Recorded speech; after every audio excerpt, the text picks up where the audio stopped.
Toutefois, les experts ont averti qu'il se pourrait que le premier cas ne soit pas confirmé dans bien longtemps, compte tenu des liens de plus en plus étroits entre l'Afrique et la Chine. Au moins 565 personnes sont mortes et plus de 28 000 cas ont été confirmés dans le monde, la plupart en Chine. La semaine dernière, l'Organisation mondiale de la santé, OMS, a déclaré que l'épidémie de coronavirus constituait une urgence sanitaire mondiale en grande partie à cause des craintes que les pays pauvres ne soient pas en mesure de faire face à une épidémie. La principale raison de cette déclaration n'est pas ce qui se passe en Chine mais ce qui se passe dans d'autres pays. Notre plus grande préoccupation est la possibilité que le virus se propage à des pays dont les systèmes de santé sont plus faibles, a déclaré le chef de l'OMS, Tedros Adhanom Ghebreyesus. Les systèmes de santé de nombreux pays africains sont déjà aux prises avec la charge de travail existante, alors peuvent-ils faire face à une nouvelle flambée d'une maladie hautement infectieuse? Michael Yao, responsable des opérations d'urgence de l'OMS en Afrique, note que certains pays du continent ont le minimum pour commencer, ils ne partent pas de zéro. Nous savons à quel point le système de santé est fragile sur le continent africain et ces systèmes sont déjà submergés par de nombreuses épidémies en cours, il est donc essentiel pour nous de détecter plus tôt afin de pouvoir prévenir la propagation. Le coronavirus tue. Le médecin chinois Li Wenliang, lanceur d'alerte sur le virus. Un bébé, âgé de 30 heures, diagnostiqué du coronavirus.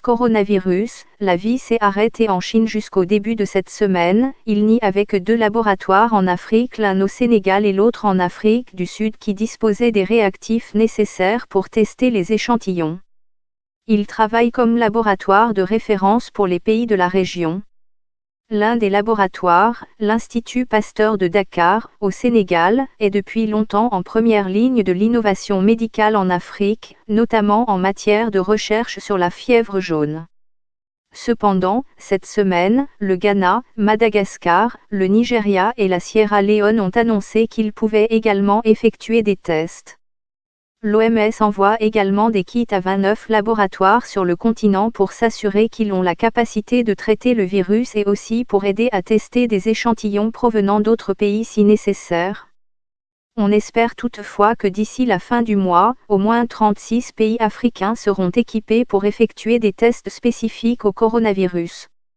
La capacité des pays africains à diagnostiquer correctement les cas dépend des nouveaux réactifs mis à disposition par la Chine et l'Europe, déclare le Dr Yao.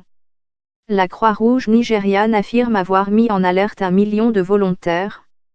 Son secrétaire général, Abubakar Ahmed Kand, a déclaré que cette mesure visait à empêcher la propagation éventuelle du virus dans le pays et à contenir la flambée de fièvre de Lassa dans tout le pays.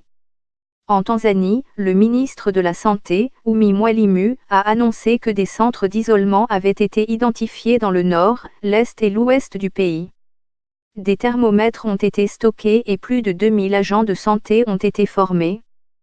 Plusieurs pays, dont le Kenya, l'Éthiopie, la Côte d'Ivoire, le Ghana et le Botswana, ont traité des cas suspects, les plaçant en quarantaine pendant que des tests étaient effectués. Le ministère ougandais de la Santé a confirmé avoir mis en quarantaine plus de 100 personnes qui sont arrivées à l'aéroport international d'Entebbe.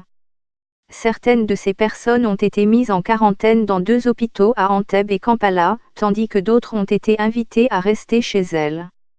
Dr Yao a participé à la lutte contre les épidémies d'Ebola en Afrique de l'Ouest en 2014-2016 et plus récemment dans l'Est de la République démocratique du Congo, RDC.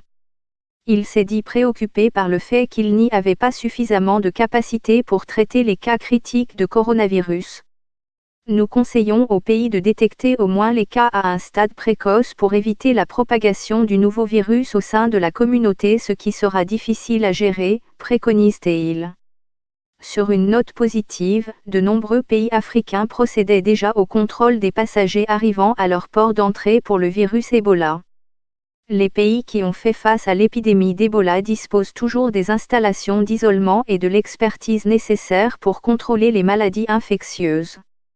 L'Ebola n'est devenu infectieux que lorsque les symptômes se sont manifestés. Cependant, des rapports ont indiqué que dans certains cas, le coronavirus pouvait avoir été transmis avant que les patients ne présentent des symptômes.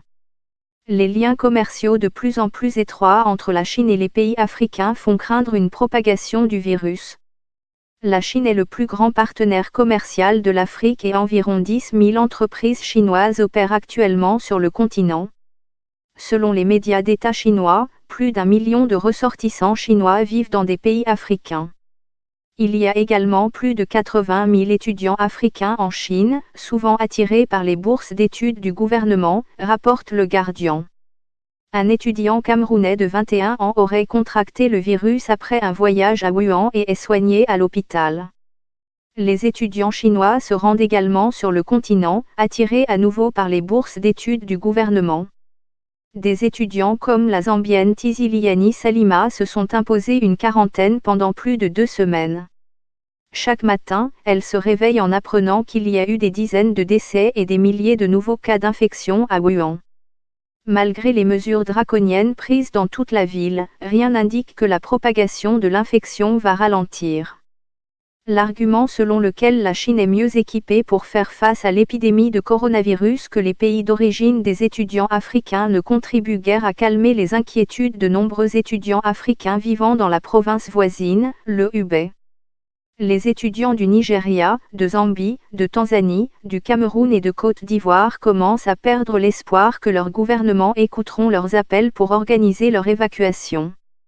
Le volume du trafic entre le continent et la Chine augmente au fur et à mesure que les liens commerciaux se développent. Le nombre de passagers est désormais une préoccupation. Dr John Nkengazong, directeur des Centres africains de contrôle et de prévention des maladies, a écrit dans la revue Nature que la propagation rapide du coronavirus en Asie, due au trafic aérien et au vaste mouvement de population, devrait être importante en Afrique. L'épidémie de 2002 du syndrome respiratoire aigu sévère, SARS, a largement épargné le continent avec un seul cas importé signalé en Afrique du Sud, mais le trafic aérien entre la Chine et l'Afrique a augmenté de plus de 600% au cours de la dernière décennie en raison de l'expansion rapide des investissements chinois en Afrique, écrit-il. De nombreuses compagnies aériennes à travers le monde ont suspendu leurs vols à destination et en provenance de la Chine. En réaction, les compagnies aériennes africaines ont subi d'intenses pressions de la part de l'opinion publique pour qu'elles interrompent leurs vols. Les compagnies aériennes du Kenya et du Rwanda ont interrompu leurs vols, mais la plus grande compagnie du continent Ethiopian Airlines a poursuivi ses activités. L'OMS a déconseillé les restrictions de voyage et a plutôt identifié 13 pays prioritaires en Afrique, qui, en raison de leur liaison directe ou du volume important de voyages vers la Chine, doivent être particulièrement vigilants. Un virus nouveau et inconnu est souvent effrayant et beaucoup de gens sont inquiets, déclare Dr Matshidiso Moeti, responsable régional de l'OMS pour l'Afrique. Mais tous les efforts pour combattre le nouveau coronavirus doivent être fondés sur des données scientifiques solides.